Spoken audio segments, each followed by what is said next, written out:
The Indo French IAS.com, साथ हर पल का।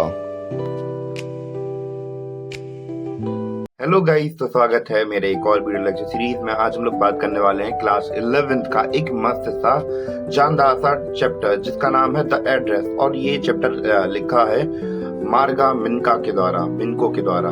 तो ये एक्चुअली चैप्टर अगर हम लोग बात करें इसके करेक्टर्स के बारे में, तो इसमें 4 करेक्टर्स होने वाले हैं।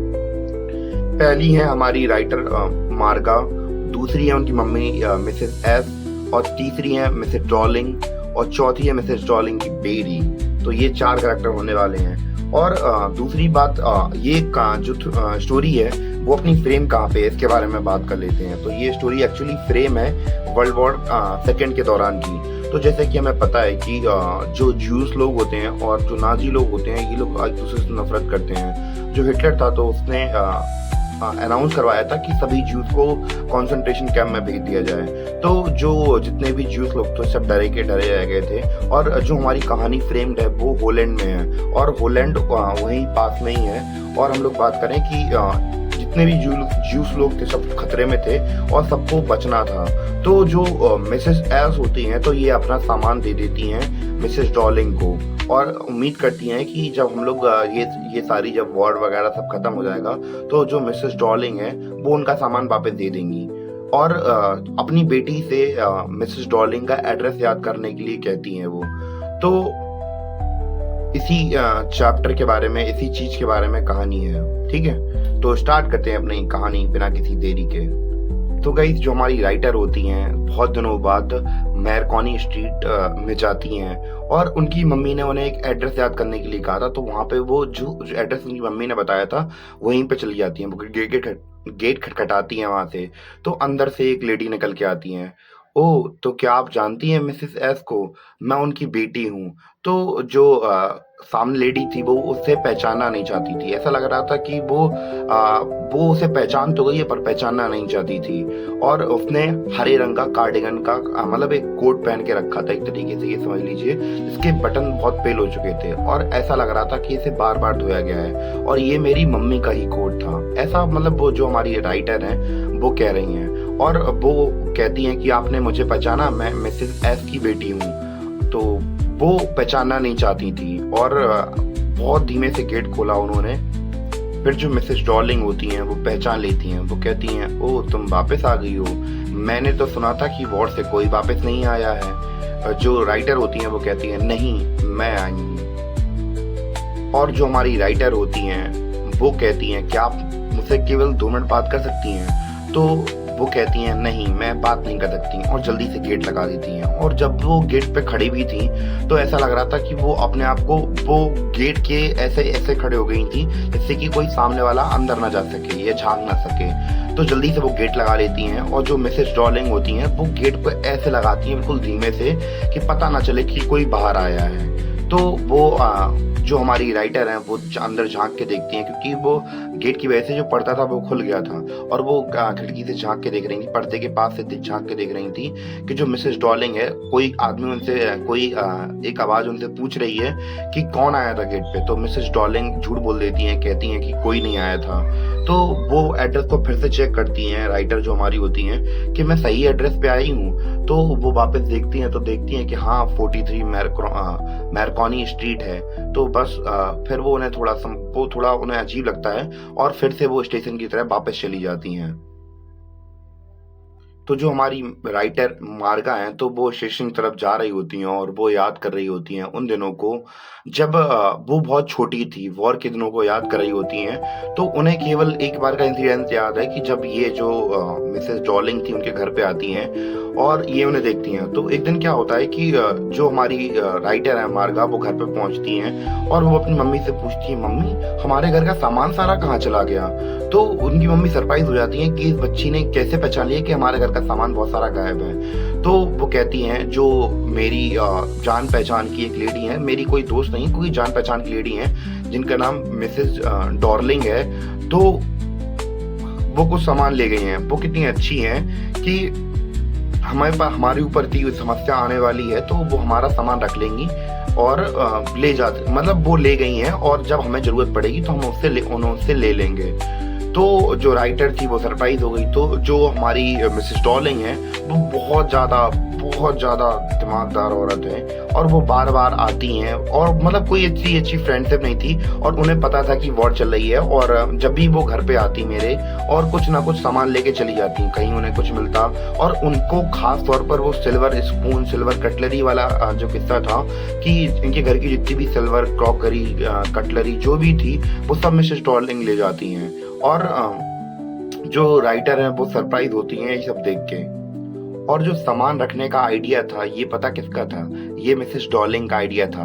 तो वो भले ही उनके घर से काफी दूर रहती हूँ, वो बल्कि बहुत दूर से आती थी क्योंकि जो मार्कोनी स्ट्रीट थी वो बहुत दूर थी उनके घर से और जो मिस डॉर्लिंग थी वो इनके घर बहुत दूर ट्रेवल करके आती थी और उन्होंने ही मुझे सजेस्ट किया था, उनकी मम्मी को ही सजेस्ट किया था कि आप अपना सामान मुझे रख दीजिए, मुझे दे दीजिए और जब आप लोग वॉर से लौट के आएंगे तो मैं आपको आपका सामान लौटा दूंगी। और जो उनकी मदर थी तो वो उन्हें मना भी नहीं कर पाई और उन्होंने ये भी नहीं कह पा रही थी कि भैया कि वो इतनी अच्छी थी कि वो ये भी नहीं कह सकती थी उनसे कि आप हमारा सामान अच्छे से रखेंगी या नहीं रखेंगी। तो जो मिसेस डॉर्लिंग थी उनका कैरेक्टर तो आपको समझ में आ ही गया होगा। तो जो हमारी राइटर है तो मार्गन, तो वो सरप्राइज हो गई थी अपनी मम्मी का ये बिहेवियर देख के, पर उन्हें लगता था कि हाँ शायद कर देंगी वापस। तो जब वॉर खत्म भी हो गई तो जो हमारी राइटर है वो डायरेक्टली उनके पास नहीं थी, उन्होंने उन्हें काफी वेट किया, यानी कि काफी दिनों तक इंतजार किया, काफी महीनों तक इंतजार किया कि अब मिस्टर डॉर्लिंग आएंगी, अब मिस्टर डॉर्लिंग आएंगी। तब जब वो नहीं आई तब इसलिए हमारी जो राइटर है तो तब वो उनके पास गई थी वो। तो जो हमारी राइटर है अब वो सोच रही होती है कि मैं उस सामान को लेने जाऊं या नहीं जाऊं। वो अभी स्टेशन पे ही बैठी है और वो सोचती है कि हाँ मैं लेने जाऊंगी क्योंकि ये सामान मेरा है, मेरी यादों जुड़ा हुआ है। क्योंकि वो पहले ये सोच रही थी कि मिसेस डॉर्लिंग ने इतने गंदे तरीके से मेरे सामान को रखा हुआ है। अब वो पर स्टेशन में सोच रही होती है, जब वो बहुत देर तक सोचती है कि भैया हाँ मुझे लेने जाना चाहिए क्योंकि मेरी कुछ यादें जुड़ी हैं। तो वापस से वो सोचती है कि हाँ वापस घर जाएगी उनके।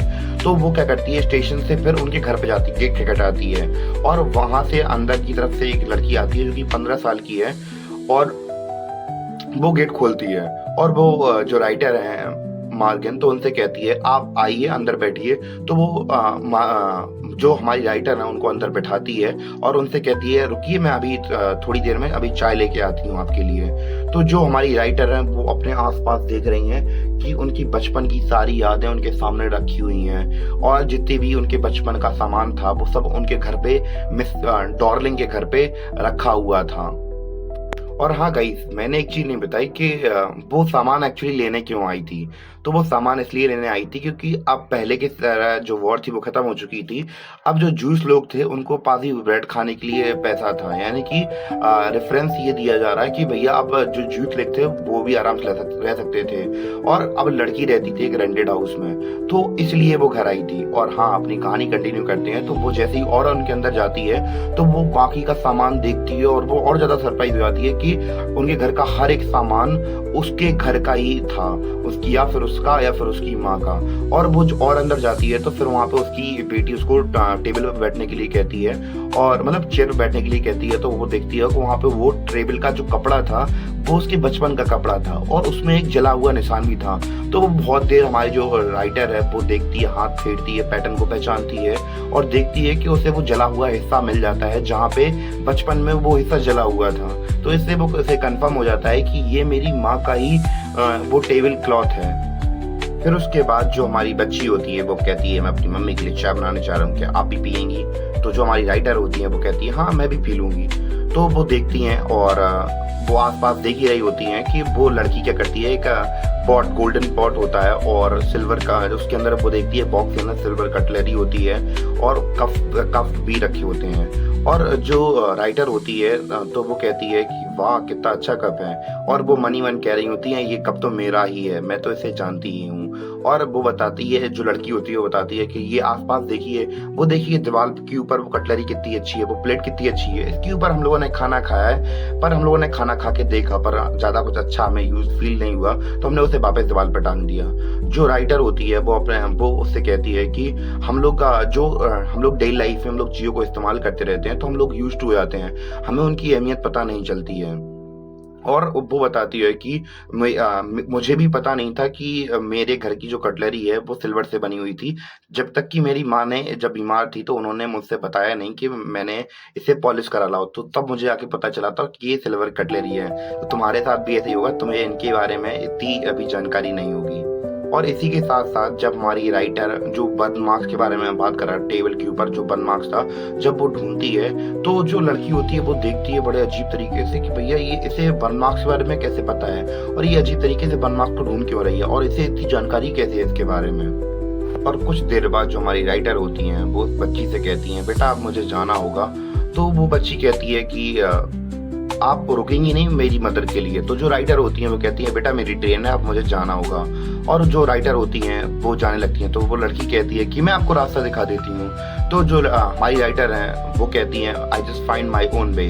तो ये कह के वो निकल जाती हैं और वो जब जा रही होती हैं तो उन्हें कुछ वहाँ पे कटलरी की आवाज़ आती है। तो वो कटलरी की आवाज़ इसलिए आ रही होती है क्योंकि जो लड़की होती है वो चेक करके देखती है कि जो हमारी कटलरी है क्या वो सच में सिल्वर की है? तो वो जब चेक करती है तो इसलिए वो जिंगल की साउंड आती है। और जब वो जा रही होती हैं और वो देखती हैं कि वो 40 जो एड्रेस नंबर उनकी मम्मी ने बताया था वो देखती है और वो प्लेट को देखते हुए भागते हुए अपने घर की तरफ निकल चलती है और मन ही मन सोच रही होती है कि अब ये जो सामान है मेरे अब किसी काम का नहीं। वैसे भी मैं तो एक रेंटेड हाउस में रहती हूँ जहाँ पे इतनी ज़्यादा जगह नहीं है, मेरे पास तो अब इतना बड़ा घर भी नहीं है जहाँ पे मैं इन सामान को रख सकूँ। और वैसे भी मेरी जब पहले मेरी इन सामानों के साथ याद जुड़ी हुई थी, पर अब ये और किसी की हो चुकी हैं, ये किसी अजनबी के घर में रखी हैं, अब मेरा इनसे कोई वास्ता नहीं। और इसी के साथ हमारे इस चैप्टर की कहानी हो जाती है खत्म। और इससे हमें ये पता चलता है कि हमारे यहाँ के जो इंसान है, उनकी सोच कितनी गिरी हुई है कि छोड़ो अब तुम।